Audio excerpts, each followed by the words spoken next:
Welcome inside the ACU TV studio for today's Optimist News segment. I'm Cindy Varner alongside Paige Taylor. The Student Government Association has fully funded student organizations this semester for the first time ever.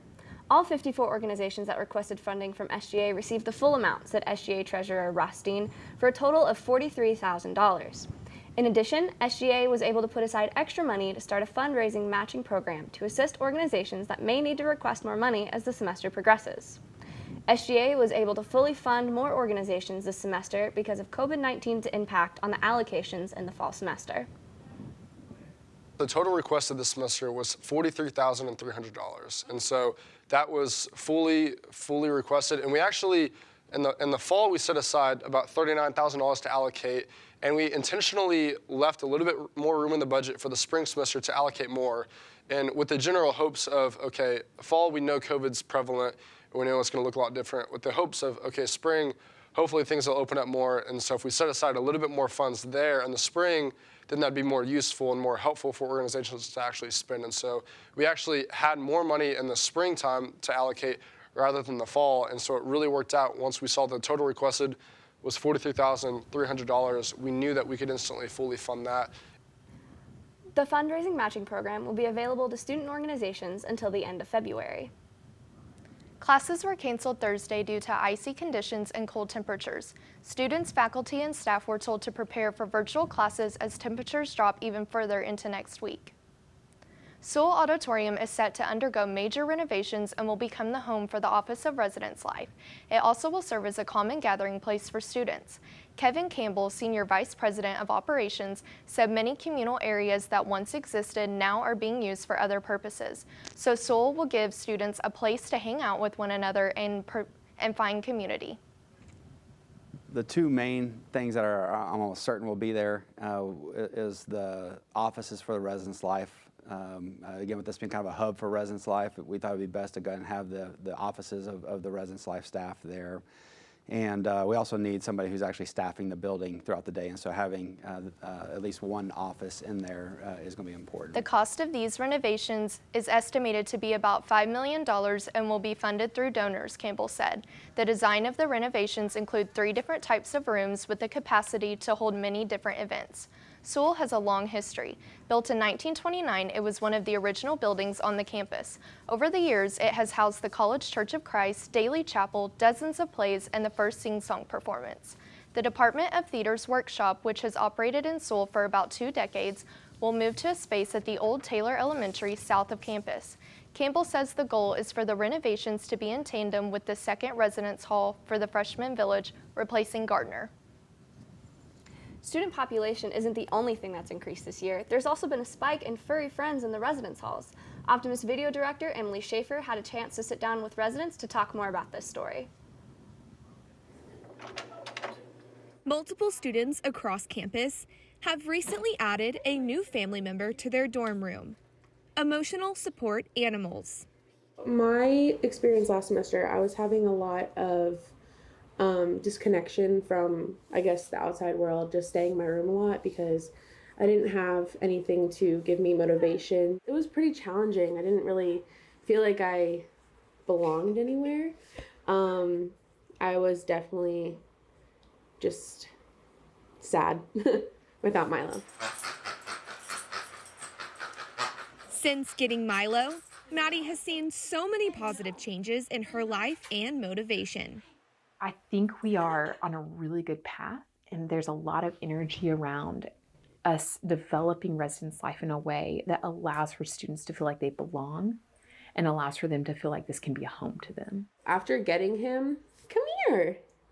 After getting him, it definitely made me more happy. It brought my mind to, you need to take care of him. Like, this is your responsibility. If you don't do this, then you're not going to have anything. Moving forward, ACU Res Life's hope is to make sure that students feel safe and at home in the buildings, no matter what.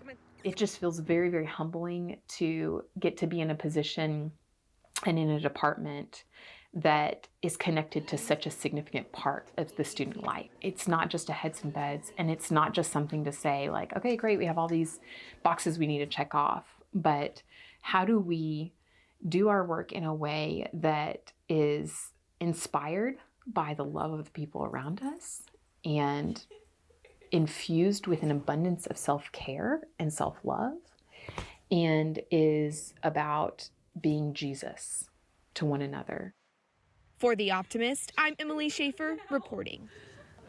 Residence Life is working toward making Smith Adams a completely dog-friendly hall in the upcoming year. Keep a lookout for more information about this development later in the semester.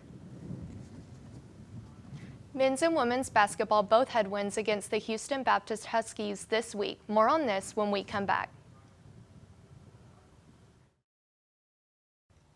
Welcome back inside the ACU TV studio. I'm Owen Simpson alongside Bella Valentine. Let's take a look at ACU basketball from this week.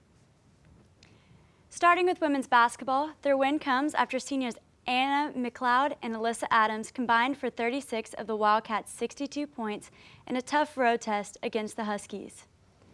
The Wildcats outscored the Huskies by 8 in the fourth quarter to steal the victory. ACU moves up to the fourth in Southland with 5 games to go in the season. The Wildcat defense held by the Huskies to only 56 points. Going into Wednesday night, the Huskies averaged almost 69 points per game. The Wildcats held the Huskies scoreless in the final minute and a half.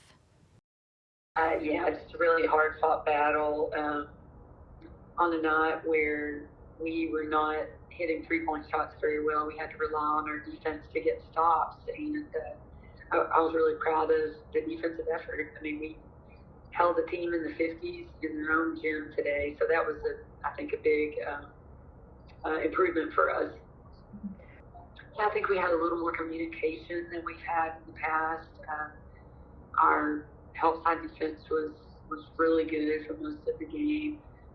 Our post defenders did a nice job not allowing direct post feeds. So really good all-around effort on the defensive side. The Wildcats will play Houston Baptist again next Wednesday at 5:30. As for the men's game, the Wildcats drilled 13 three-pointers in a 29-point victory. Its 6th consecutive win on the season. The Wildcats got off to a quick start with a 10-2 run and never looked back. 3 players scored in double figures on the evening, and head coach Joe Golding said he was proud of his team's effort. I was really proud of our mental toughness. You know, it's been a tough stretch. I don't think people understand how tough it is to play 3 games in 5 days, with the first 2 being on the road. But this is stuff that our program prides ourselves in. We pride ourselves in some mental toughness stuff, and you know, we work really hard in the summer and obviously in the fall to prepare ourselves for these moments. And I think the Florida tournament helped too, you know, with the back-to-back games. And so I was really proud of our guys' effort. They were great yesterday in practice.